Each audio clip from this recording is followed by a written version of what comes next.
You're listening to the King of the Fourth podcast, offering in-depth analysis on all things Boston Celtics, with your hosts, Jim and Mike Quigley. Hello, Boston Celtic fans and King of the Fourth Quarter Pod listeners. The Boston Celtics are going back to the Eastern Conference Finals because of one man, Jason Tatum, and his ability to just stomp on the 76ers last night in a 51-point epic performance, record-breaking performance as he holds the all-time scoring record in any Game 7. And that's not to say that Al Horford didn't do a tremendous job defensively all series, but this pod is really about Jason Tatum. The first three quarters of Game 6, I thought the series was over, and we were going to be talking about Tatum not showing up in the biggest game. And here we are, Jason Tatum, Game 7, 51 points, Jim. How are you feeling? Yeah, it's crazy. You know, he, in his post-game comments last night, talked about how the Sixers had them on the ropes in Game 6. And he was right? It was close. All the momentum was with the Sixers to close the third. You know, even the start of that fourth, you had some really weird moments from Tatum. And he had 3 points for three quarters. And then over the last five quarters, 67 points. And in a lot of them, just spectacular fashion. He really, he closed the second quarter with a couple big shots. And then in the third quarter, he just, I think he dropped 17 more and just was completely unstoppable. What was just so interesting to me, Mike, and this is, you got to give Mazzulla and his staff, credit here. You definitely do. Is they went to the screen and roll with Tatum and they just targeted Joel Embiid over and over and over again. What a strategy to seek out the best player, knowing he can't, to get him away from the rim and knowing he cannot stay with Tatum. If he closed his airspace, Tatum drove. If he gave him a little room, Tatum danced for a second and then, shot a three. And how many threes he had in Embiid's eyes, how many, moves to the basket that he just left Embiid in the dust. And this was obviously a strategy and something they thought they could exploit and probably didn't feel Embiid had the stamina to kind of withstand that for four quarters. And they were right. Tatum was great no matter who was guarding him. But I think the lasting image of this game and the end of Game 6, frankly, is going to be, the shots that Tatum made over Embiid over and over and over again. Yeah, and his ability to get to the line. I mean, the Celtics as a team, I think, only shot 19 throws, and Tatum had 13 of them. I mean, everything he did. I mean, he was active on the defensive end. He had a huge block shot that they took away from him. He led the team in rebounding. I believe, I might be wrong, he definitely led the team in rebounding the last two games. Yeah, he's been one of the best rebounders in the entire playoffs. Yeah. So yeah. I was just going to say that, actually. Yeah. So, yeah, you're right. And I just, it was awesome to watch. That's my reaction. Like, that first half, he kept him in it, him and Brown, because the bench had 0 points. They were giving you nothing. Rob and Al really weren't scoring much. I think Al only had 3 points. So it was Tatum and Brown, and really it was Tatum. He got hot, and he just stayed hot the entire game. And apparently somebody on the Celtics staff told the media to mark it down that he was dropping 50 prior to the game starting. So they saw something. Yeah, they saw something in him. And guess it was different, right, Jim? It was just different. His reaction to the crowd, like, it was just a really nice sports moment. Like, I don't think we've seen this side of, like, we've seen him drop 50, but what we saw last night was different. 51 and 0 turnovers. Wow. Yeah, that's the other number that pops off the screen. 0 turnovers with the 51 points, 5 assists, and, what did he have, 13 rebounds? Yeah, just an extraordinary effort from him. And, you almost forget, Mike, that the Sixers were up 9 in the second quarter. And I thought, I really believe this. I thought the Sixers were the better team for the first 15, 16 minutes of this game. They were. I thought the defense was really locked in. Obviously, on offense, they got some key contributions early from PJ Tucker, and not shockingly, that ended.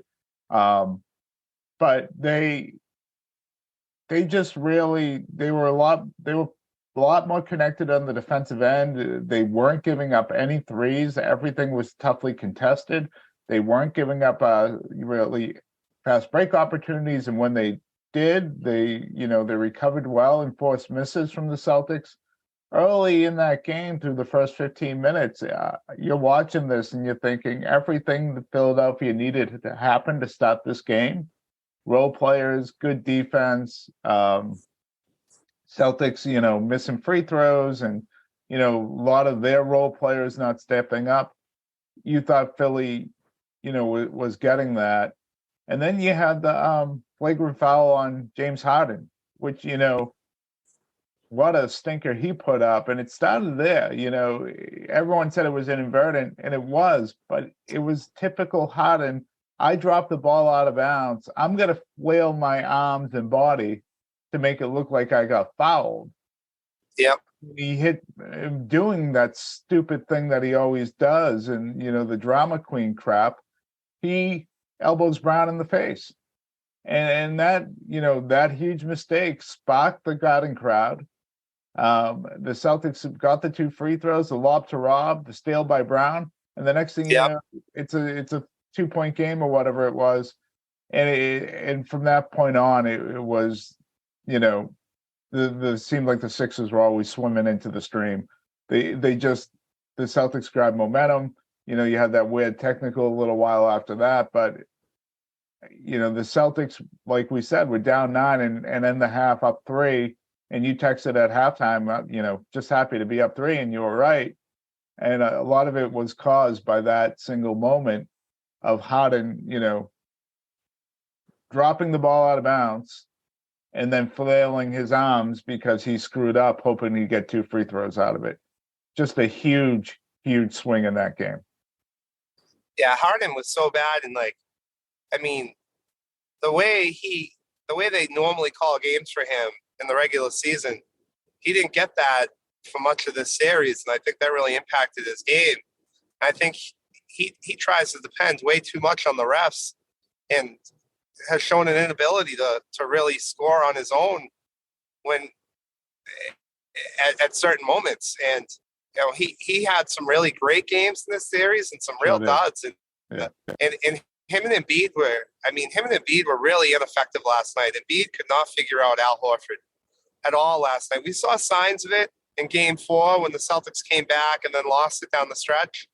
Where Al really just got in Embiid's head. And we saw that for a quarter, and it was really awesome. We saw it for 4 quarters yesterday, where Al really just shut him down. And I think a big part of that was the double bigs. I think Embiid is always looking over his shoulder to see where Rob is, and that really allowed Al to block his shots and contest everything. And Philadelphia was the 3rd best offense in the NBA this year, and they scored less than 90 points 3 times in this series. Yeah, how about that, huh? And the Celtics didn't do that all season. Oh, okay. Yeah, how about that, right? They didn't. So all regular season, we didn't hold a team under 90. No, that's hard to believe. Wow. I think it's an interesting decision for Mazzulla moving forward, but I hope he sticks with the double big lineup, because I just feel like the evidence is there. As good as Derek White is when he's starting, he can drop 30 points and his impact still isn't as big as what Rob gives you. So, it was huge, Mike. And we went over extensively in the last pod, so we don't have to do it here, but they pretty much, with that move, eliminated the thing that was killing them, which was that side pick and roll, and Harden being able to control the spacing even in his bad games for the Philly offense. This Philadelphia team was a good team, but the 2 best players, just came up really small in the most decisive moments. They were non-impactful plays for the last 5 minutes in Game 6. and Right. you were non-impactful players for the entirety of Game 7. And that's why I just think the defining moment of the series is Tatum hunting Embiid over and over again and scoring on him, and Embiid not being able to respond down the other end. And you're right, he forced the action when he got to the ball in the high post, especially when the Celtics weren't in double bigs. I felt like he became very deliberate, and I'm talking about Embiid. And at times, was so slow. I don't think he was conscious of the double teams that were coming and the turnovers that resulted. He wasn't much of a playmaker. He had more turnovers than assists in this series.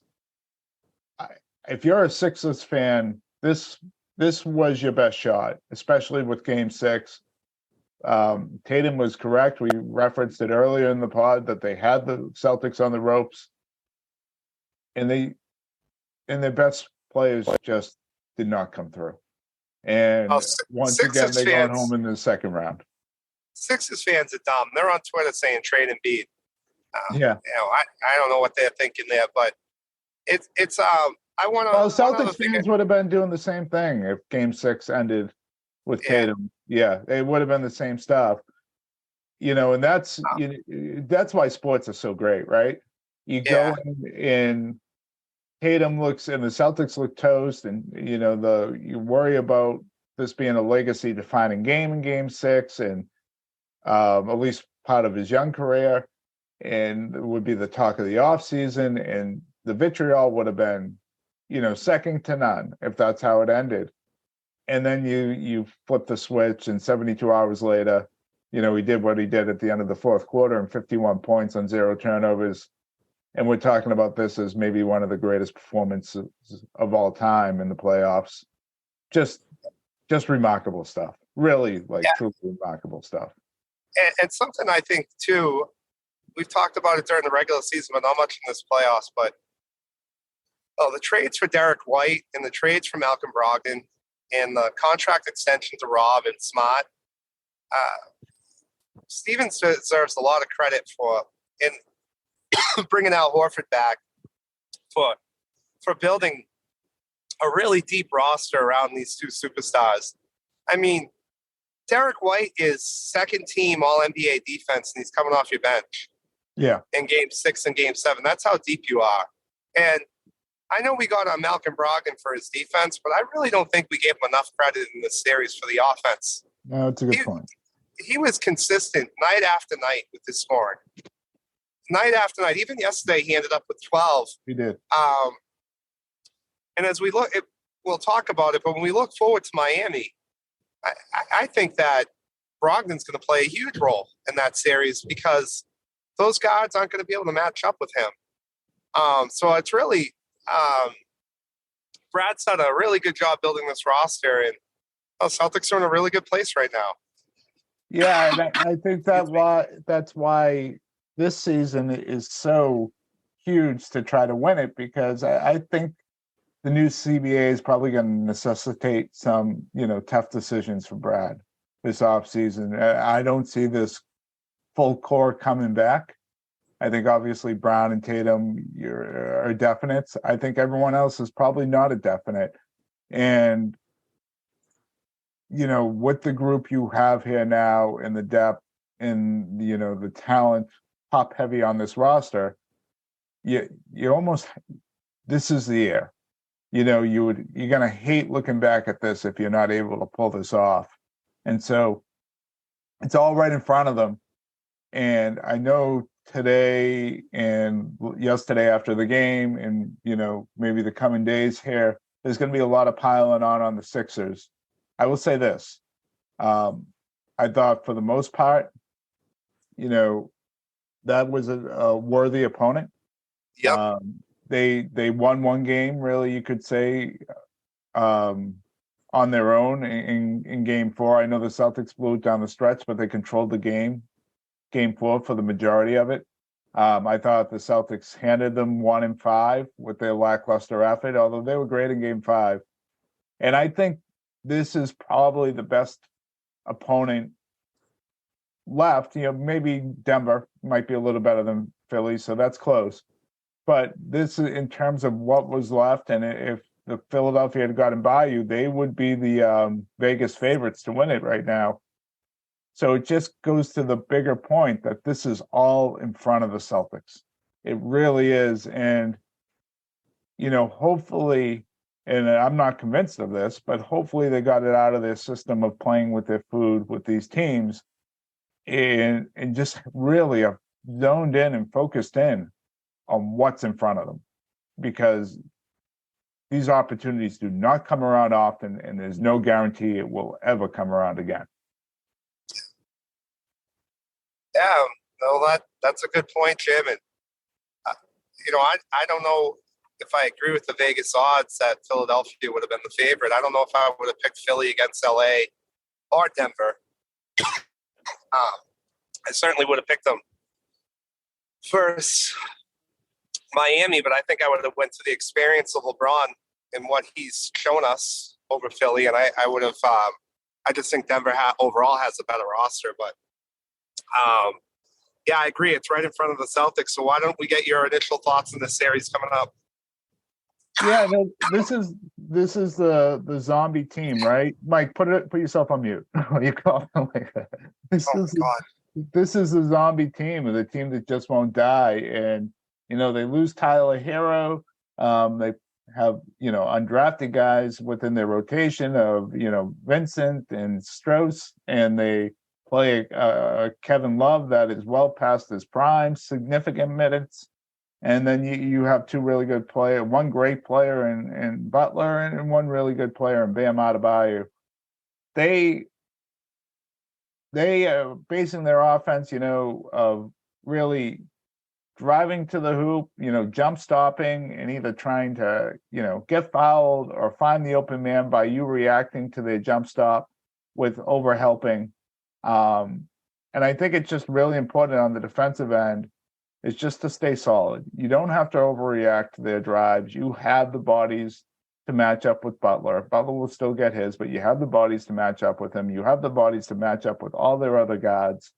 Do not overhelp and leave shooters. Do not overhelp and leave Adebayo for a dunk. When they come to the jumps up, be solid. Don't go for the pump fakes, and just make them score over you. I think when we start, you see teams like the Knicks and the Bucks that were overhelping. It was just leading to open look after open look on the offensive end for Miami. And you don't have to do that. And then offensively, to me, it's again, they're going to throw the junk defenses at you. They're going to throw the zones. You saw a lot of that against Philadelphia early in the series. You had a little bit of difficulty, but I thought the Celtics got a lot better later in the series in the zone and forced Doc to get out of them pretty quick.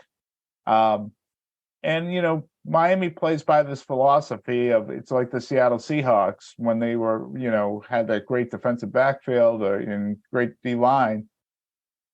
Let's see what we can get away with. If we foul you 4 times, they can only call us once. If we clutch and grab you, so you have to be strong with the ball. I'm sure Jaylen Brown's name is going to be on a whiteboard circled, to do whatever you can to, cause the turnover, and they're going to watch it on film and his tendencies that they took advantage of last year. Be strong with the ball. Don't foul on the other end, and just be solid. And I think at the end of the day, the Celtics talent gap is just so big that there should be no way they lose the series. In reality, this probably shouldn't go more than 5. But I just don't have the confidence that the Celtics won't play with their food. So let's say Miami earns 1 victory. The Celtics, I would think is going to hand them at least 1 more. And so the question is, do the Celtics hand them 2? I'll say Celtics in 6, but I wouldn't be shocked if this is 5. I wouldn't be shocked if it goes 7, based on just the tendency of the Celtics. And as much as this will be talked about as being about the Heat, to me, as far as the series goes, is about the Celtics. It's about what they decide to do. Spoelstra can only do so much. Jimmy Butler can do a shitload, but it shouldn't be enough. And so do the Celtics just go out and play and take care of business, or do they do what they did in Game 5 in Boston or Game 1 against the Sixers in Boston, or Game 5 against Atlanta. So that's kind of what remains to be seen, right? Yeah, I think you said it best. You can't leave the shooters against Miami because that's what's been driving their offense. Ever since Victor Oladipo got hurt, after Tyler Hero got hurt, they were forced to play Duncan Robinson, and actually he's played a really big role in their offense. He's had several games where he's hit 4 to 5 threes, and a big part of that was a lot of those threes were uncontested, especially against the Knicks. So I think it's really important, as what you're saying, is not overreact, but the Celtics have a tendency to do that, to have mental lapses. So because of that, I think this is a deep series. It's going to go about 6 or 7 games. This Heat franchise, it doesn't matter what the talent level is year after year. I feel like I always go into it saying they don't match up with the Celtics, but they just stay alive. And credit to them. I think it'll be a deep series and a frustrating series with the amount that Miami will get away with on the defensive end that the Celtics won't. I don't think it'll be a fair whistle. I don't think it is when you play Miami. It's just, for some reason, it's the way the refs call games for the Heat. It's the way they play too. It's just it's the way they play. They're so like rugged and rough that it really puts the refs in a tough spot. Like, are you calling everything, or it's hard. It makes it really hard on an official. I know that sounds weird, but it's like, do you play this on or do you call it? Or if I call everything, we'll be, it's a weird situation. And it's why Miami's always matched up so well against Milwaukee and Philadelphia, is because those teams depend on those calls. And I think the difference with the Celtics is that they don't. The Celtics can shoot the balls at such a high level that they can get outshot at the free throw line by 10 to 12 attempts and still be up 15. And I think ultimately that's going to be the difference, is you can do all that stuff, but the Celtics are just so deep. And I don't think Rob was exactly healthy last year. No. When we played Miami. And that double big lineup against this Miami team actually makes sense, because Miami's kind of built the same way, where Rob can just react to Love in the corner and then overhelp on Bam and Jimmy Butler. Couple guys to keep an eye on with the Heat that I think can make an impact in the series and really have made an unexpected big impact in the playoffs, in my opinion. I think Kyle Lowry's played really well offensively this playoffs, and Gabe Vincent as well, especially shooting the ball from 3 and creating for others. Yep. So it's another challenge. I mean, they're definitely not at the level of Maxey and Trae Young, but I do think they present challenges to Boston they've been playing at a high level. So it'll be interesting to see how they play in this series, because they've been a big reason why Miami's in this spot. Yeah, the Celtics just have a ton of bodies that are bigger than them that they can throw at them, but they've both been good. Caleb Martin's been good. Struz has been good. And you brought up a really good point. Miami really hasn't faced a healthy Rob for over a calendar year. Even earlier in the year, they haven't played the Heat since the first half of the season. They didn't play him at all in the second half of this season. But when Rob was healthy last season, Bam Adebayo really struggled. And you look at the games where Miami had success against the Celtics in the playoffs last year, Bam was a huge factor. You look at that first series, the series in the bubble, Bam was really almost the best player in that entire series. And obviously there was no Rob. Williams, it's going to be interesting to see his role here. Miami's built a little bit different than Philly, where, you have to be a little bit more concerned about Love's shooting than you do PJ Tucker, and you don't have to worry about Love being a reluctant shooter like PJ Tucker was. But I do think the Rob factor, and if he's utilized correctly, should really affect Bam, because it's not a super duper matchup for Al like you had versus Embiid. Bam's not a great matchup for him, but I do think Bam really struggles against a healthy Rob, and so that should be interesting too. The Heat you never bet against the Heat, and what they've done here has been so impressive.